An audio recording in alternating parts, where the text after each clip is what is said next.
The dust kicked up by Samuel Harrington's boots settled slowly in the still morning air as he approached the weathered fence line that separated his land from the Murphy spread. 3 decades of work in cattle had taught him to read signs most men would miss, and what he saw in Murphy's herd made his jaw tighten with concern. The animals stood listless in the sparse grass, their ribs showing through dull coats, eyes clouded with a sickness that seemed to eat at them from the inside. $20 for the lot of 'em, Murphy had said the day before, his voice carrying the desperation of a man watching his livelihood waste away. "I know they ain't much to look at, Sam, but I need 'em gone. Whatever's got into 'em, it's spreading, and I can't afford to lose what healthy stock I got left." Sam had walked among the sick cattle then, his experienced hands checking their condition while Murphy watched from a safe distance. 43 head of what had once been prime beef cattle now reduced to walk-in skeletons. The asking price was so low it bordered on charity, but Murphy's fear was genuine enough. Local folks had started whispering about a curse, pointing to the strange circumstances surrounding the animal's decline. It had started 6 months ago, right after Murphy bought the cattle from a traveling trader named Ezekiel Crow. The man had rolled into Millfield with a wagon train of livestock, claiming to be heading west but needing to lighten his load. The cattle looked healthy enough then, and Murphy had gotten them for what seemed like a steal. Within weeks, they'd begin to sicken, and Crow had disappeared into the night, leaving behind only questions and dying animals. Now, as Sam examined his new purchase in the early morning light, he couldn't shake the feeling that he'd bought more than sick cattle. There was something in their eyes, a depth of suffering that went beyond physical ailment. His own hands trembled slightly as he reached out to touch the nearest animal, a once proud bull now reduced to skin and bone. "What in God's name happened to you?" he whispered, his calloused palm resting against the animal's fevered hide. The bull's eyes fixed on him with startling clarity, and for a moment Sam felt as though the creature was trying to communicate something urgent. Then the moment passed, and the animal returned to its listless grazing on the thin grass. Sam's foreman, Jim Hawkins, had argued against the purchase. "Ain't natural, boss," he'd said, shaking his grizzled head. "Animals don't just waste away like that without cause. Could be something in the water, could be poison, could be any number of things that might spread to our herd." But Sam had seen opportunity where others saw curse. If he could nurse these animals back to health, he'd have nearly doubled his herd for the price of a good saddle. More importantly, his conscience wouldn't let him stand by while living creatures suffered, regardless of the risk. The morning sun climbed higher as Sam made his way back to the ranch house, his mind already working through the logistics of caring for the sick animals. He'd need to keep them separate from his healthy stock, provide fresh water and the best feed he could manage, and hope that whatever afflicted them wasn't contagious. His wife Martha met him on the porch, her face creased with worry. 28 years of marriage had taught her to read her husband's moods, and she could see the weight of his decisions settling on his shoulders. "You bought 'em, didn't you?" she said, not really asking. Sam nodded, removing his hat to run weathered fingers through his graying hair. "Couldn't leave 'em to die, Martha. Whatever's wrong with them, they deserve a chance." "And if it spreads to our herd, what then, Samuel? We've got our whole life invested in this ranch." It was a fair question, one that had kept him awake through the long night. Their own cattle represented years of careful breeding and hard work, the foundation of everything they'd built together. But looking into those sick animals' eyes had stirred something in him that he couldn't ignore. "Then we'll face that when it comes," he said finally. "But I won't profit from turning my back on suffering." Martha studied his face for a long moment, then nodded. It was one of the things he loved most about her. She understood the code he lived by, even when it put them at risk. The next few days passed in a blur of activity as Sam worked to establish a quarantine area for the sick cattle. He had Jim and the other hands string new fence, creating a separate pasture with access to a small stream that branched off from their main water source. Fresh hay was brought in, along with grain and mineral supplements that might help restore the animal's strength. But despite his best efforts, the cattle continued to decline. Each morning brought the discovery of another animal that had died in the night, its body wasted away to almost nothing. Sam began to wonder if Murphy's fears about a curse might have some basis in truth. It was on the fourth night that things took a decidedly stranger turn. Sam had taken to sleeping in the barn closest to the quarantine area, wanting to keep close watch on his new charges. The sound that woke him was unlike anything he'd heard in 30 years of ranching. A low, mournful lowing that seemed to carry words within its cadence. He pulled on his boots and stepped out into the moonlit yard, his breath misting in the cool air. The sound was coming from the sick cattle's pasture, but as he approached the fence, he realized it wasn't the random noise of distressed animals. There was a pattern to it, almost like a conversation. Drawing closer, Sam's blood ran cold. The cattle were arranged in a perfect circle, their heads raised toward the moon, and that strange lowing sound was coming from all of them in unison. It rose and fell in a rhythm that made his skin crawl, ancient and purposeful in a way that defied explanation. Then, as suddenly as it had begun, the sound stopped. The cattle lowered their heads and dispersed, returning to their normal behavior as if nothing had happened. But Sam remained at the fence, his hands gripping the rough wooden posts as he tried to make sense of what he'd witnessed. A rustling in the brush behind him made him turn, his heart hammering. A figure emerged from the shadows, tall and thin, wearing a dark coat that seemed to absorb the moonlight. The man's face was gaunt, his eyes reflecting the pale light like an animal's. "You bought them," the stranger said, his voice carrying a slight accent that Sam couldn't place. "Ezekiel Crow's cattle." Sam's hand moved instinctively toward the gun at his hip. "Who are you? What are you doing on my land?" The stranger smiled, revealing teeth that seemed too sharp in the moonlight. "My name is Josiah Blackwood, and I've been following those cattle for a very long time. You've made a grave mistake, Mr. Harrington." "What kind of mistake?" Blackwood stepped closer, and Sam caught a scent like old earth and copper pennies. "The kind that costs a man everything he holds dear. Those animals carry more than sickness, rancher. They carry a debt that must be paid, and now that debt has passed to you." Before Sam could respond, the man melted back into the shadows as if he'd never been there at all. But his words hung in the air like smoke, and Sam knew with chilling certainty that his troubles were just beginning. The wind picked up, carrying with it the sound of his healthy cattle growing restless in their distant pastures.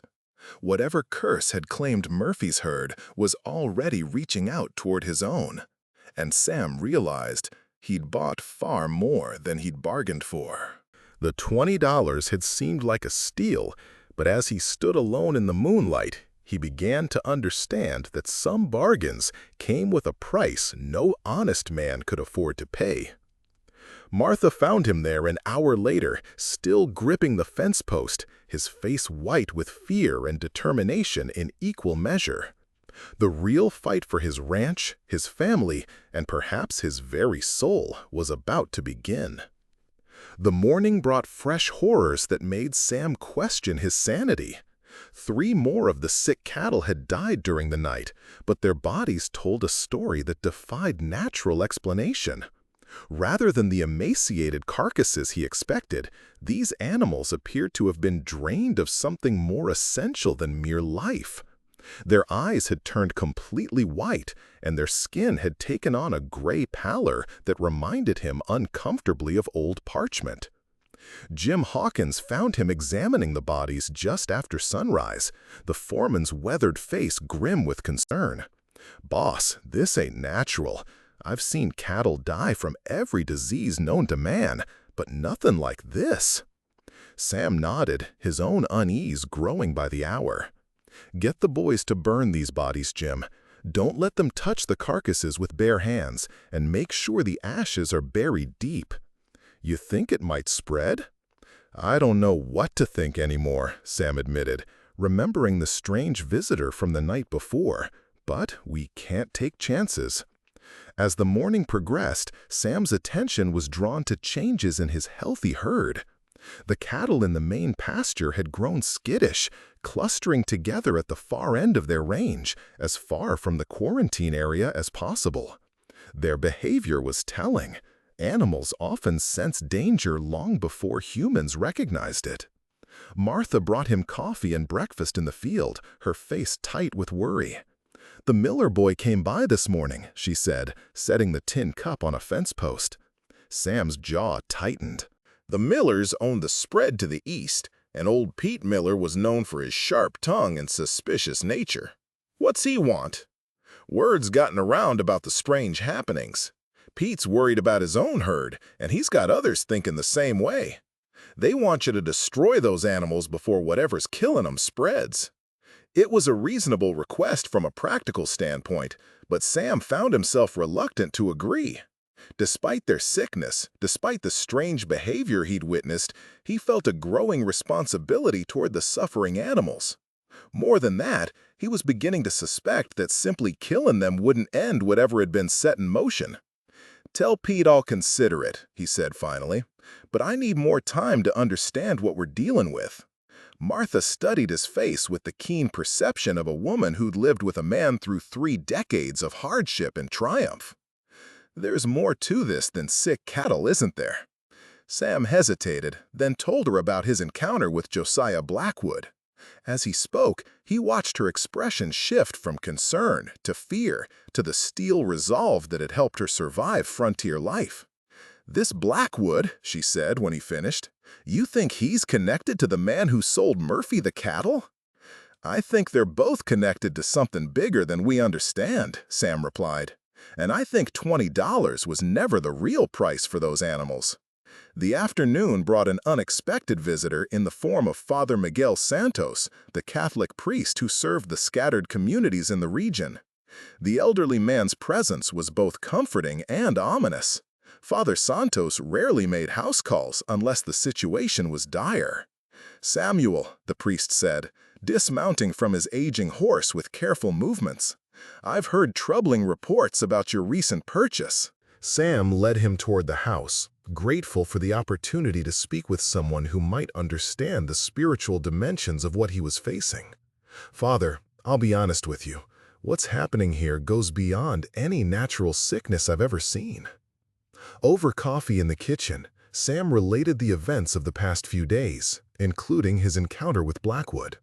Father Santos listened without interruption, his weathered hands clasped tightly around his cup.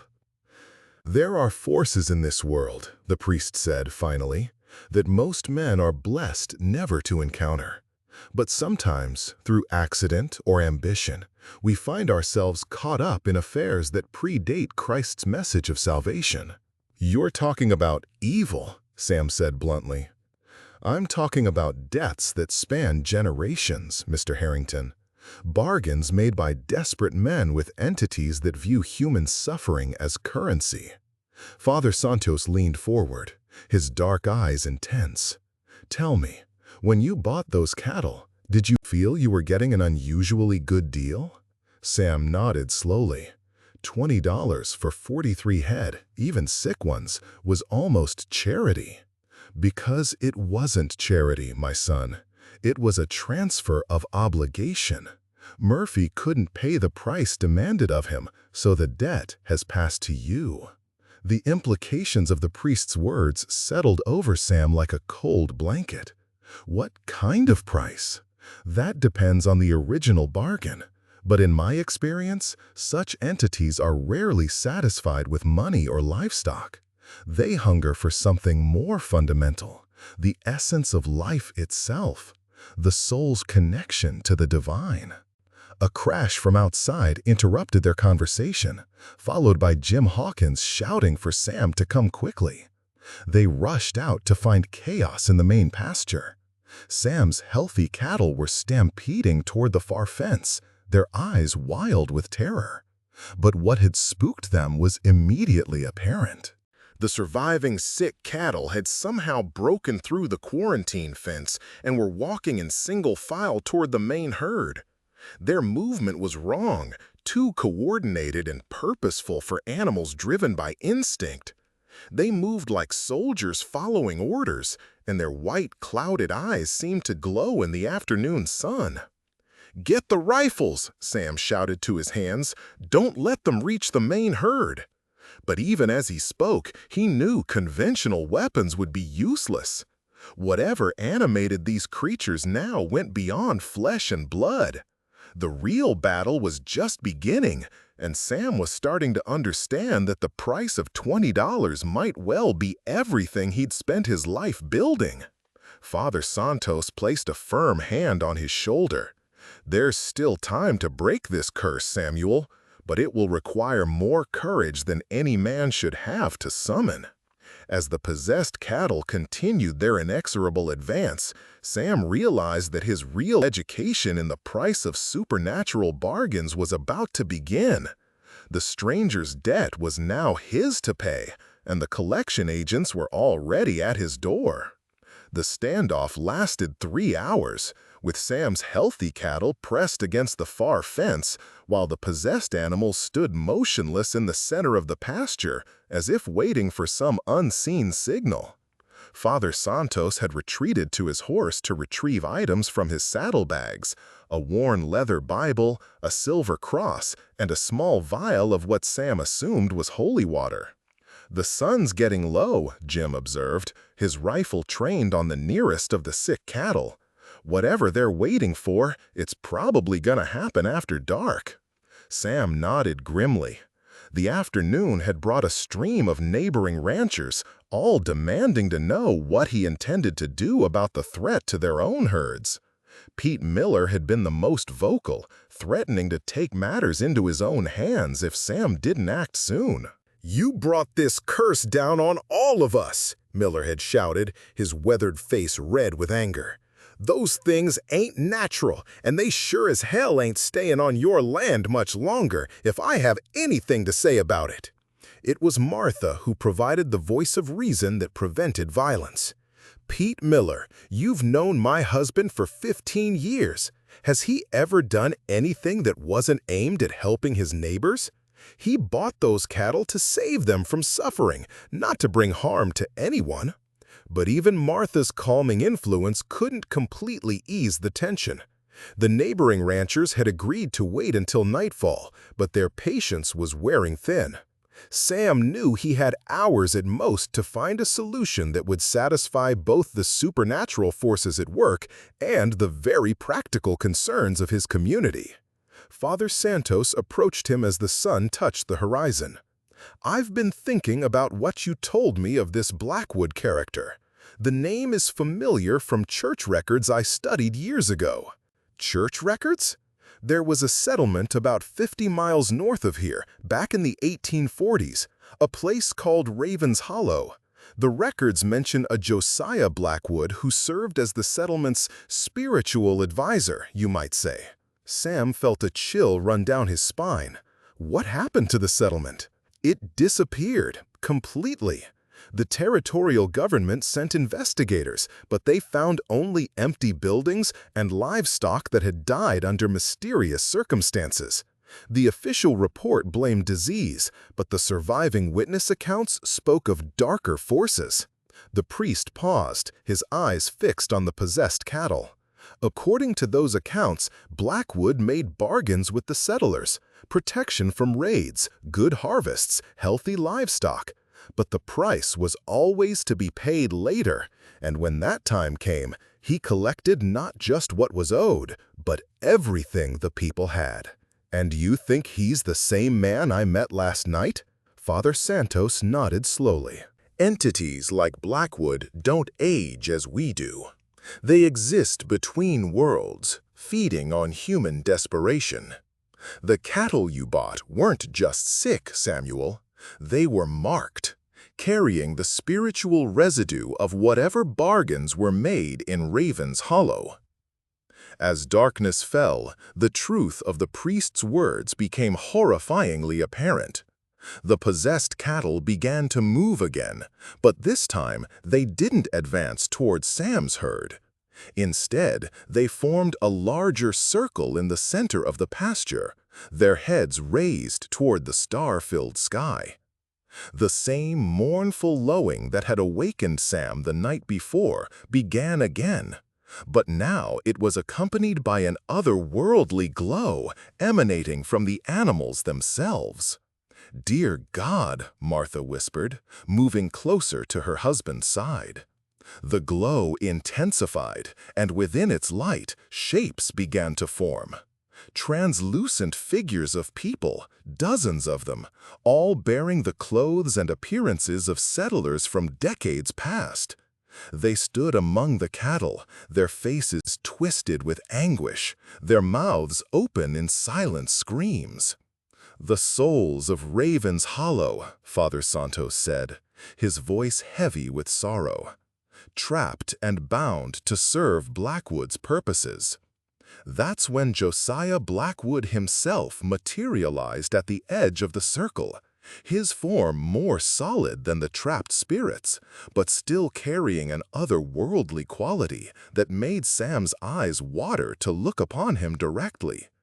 "Mr. Harrington," Blackwood called out, his voice carrying clearly across the distance, "you've had time to consider your situation. Are you ready to discuss terms?" Sam stepped forward, his hand resting on his gun, though he knew it would be useless. "What terms? I paid Murphy fair and square for those cattle." Blackwood's laugh was like the sound of wind through a graveyard. "Fair and square? Mr. Murphy owed me a debt, rancher.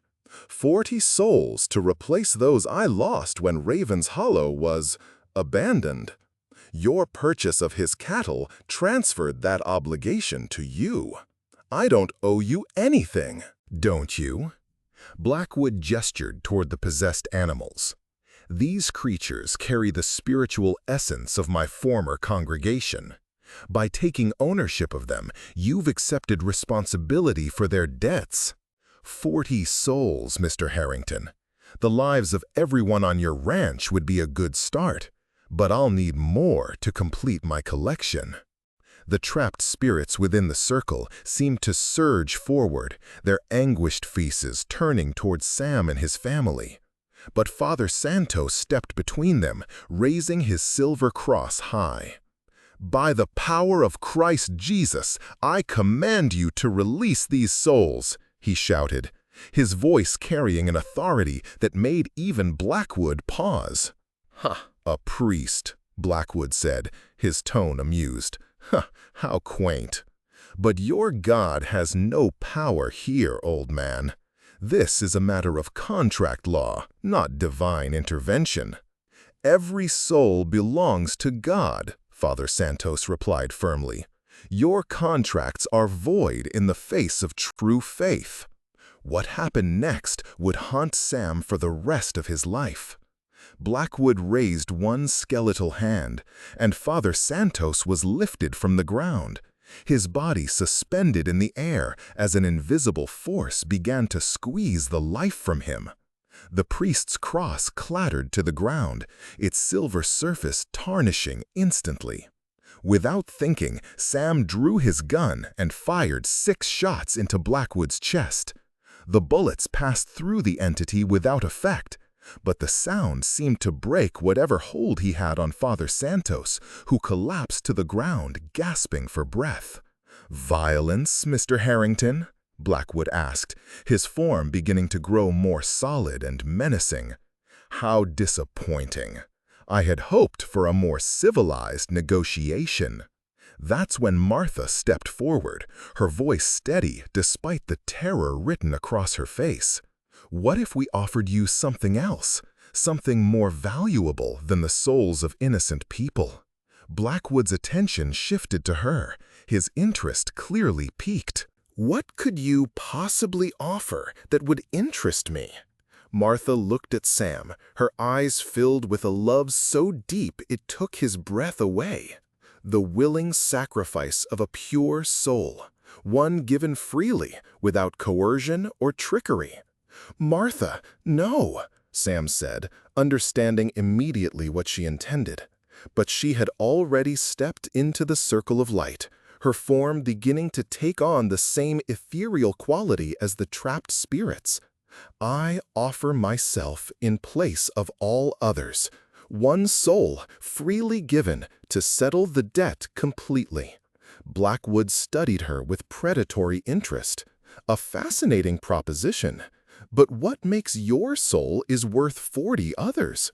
Because it's offered without reservation, without the desperation that tainted your other bargains.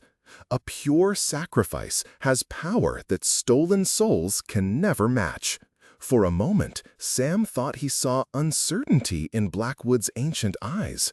Then the entity smiled, revealing teeth like broken glass. "Very well, but if I accept your offer and find your soul unsatisfactory, I'll claim every living thing within 50 miles as compensation." Martha nodded, her form growing more transparent by the second. "I accept those terms. Then so be it." But as Blackwood reached out to claim her soul, something unexpected happened. The silver cross Father Santos had dropped began to glow with a pure white light that drove back the darkness surrounding the possessed cattle. The trapped spirits within the circle turned toward the light, their anguished expressions transforming into something approaching hope. "What is this?" Blackwood snarled, his form beginning to waver. Father Santos, still gasping for breath, managed to speak. "True sacrifice breaks all chains. Christ's example shows the way." The light from the cross intensified, and one by one, the trapped spirits began to break free from their bonds. They turned toward Blackwood with expressions of righteous fury, and Sam realized that Martha's willing sacrifice had done more than settle a bet. It had broken the entity's power over his previous victims. "No!" Blackwood screamed, his form beginning to dissolve as the freed spirits surrounded him. "The contracts are binding." "Not when faced with perfect love," Father Santos said, struggling to his feet. "Martha's sacrifice was made without condition or reservation. It breaks the spiritual chains that bound these souls to your service." The possessed cattle collapsed as the spirits that had animated them were finally freed. The glow around Martha began to fade, and she solidified back into her human form, alive and unharmed. Blackwood let out one final shriek of rage before disappearing entirely, his presence torn away by forces beyond his control. In the sudden silence that followed, Sam rushed to his wife's side, gathering her into his arms with hands that trembled with relief and gratitude. The crisis was over, but the cost of victory had nearly been more than he could bear. "It's finished," Father Santos said, retrieving his cross from the ground. Its silver surface had returned to its normal luster, though it now seemed to carry a warmth that hadn't been there before. "Blackwood's power is broken, and the souls he held are free to find their eternal rest." Sam looked around at the scattered bodies of the cattle that had been possessed, feeling a mixture of sorrow and relief. The animals were finally at peace, their suffering ended. But more importantly, his family and neighbors were safe from the supernatural threat that had nearly destroyed them all. "How did you know?" he asked Martha, still holding her close. "I didn't," she admitted. "I just knew that love was stronger than evil, and that sometimes the only way to break a chain is to willingly step into it with faith that God will provide a way out." The neighboring ranchers, who had witnessed the entire supernatural confrontation from a safe distance, approached slowly. Pete Miller, his face pale with shock, extended his hand to Sam. "I owe you an apology," Miller said gruffly. "And more than that, I owe you my thanks. If you hadn't taken on those cursed cattle, that thing might have come for all of us eventually." Sam shook the offered hand, grateful for the reconciliation, but more grateful that the nightmare was finally over. The $20 he'd paid Murphy had indeed bought him more than he'd bargained for, but it had also given him the opportunity to confront and defeat an evil that had threatened his entire community. As dawn broke over the ranch, Sam and Martha stood together, watching Father Santos conduct a blessing over the bodies of the cattle that had finally found peace. The priest's words carried on the morning wind, and Sam felt a deep sense of closure settling over the land. $20, Martha said softly, a slight smile playing at the corners of her mouth. "Best investment I ever made," Sam replied, pulling her closer. "Though I don't recommend buying cursed cattle as a regular practice." Their laughter mingled with the morning bird song, and Sam knew that whatever challenges the future might bring, they would face them together. The debt had been paid, the curse was broken, and life could continue. Sometimes, he reflected, the most expensive bargains turned out to be the most valuable in the end. The cattle that had died were buried with proper ceremony, their suffering finally ended. The quarantine area was dismantled, and Sam's healthy herd was allowed to roam freely across the entire ranch once again. Within a week, it was as if the supernatural crisis had never happened, though the memory of it would bind the community together for years to come. Father Santos left detailed records of the events at the Territorial Government Office, ensuring that future settlers would have warning if similar situations arose. The story of Raven's Hollow and Josiah Blackwood became a cautionary tale told around campfires and in taverns, a reminder that some bargains carried prices beyond mortal comprehension. Sam never regretted his decision to buy Murphy's cursed cattle, though he was more careful about deals that seemed too good to be true. The experience had taught him that sometimes the most valuable thing a man could purchase wasn't livestock or land, but the opportunity to stand against evil and protect those he loved. And in the end, that lesson was worth far more than $20.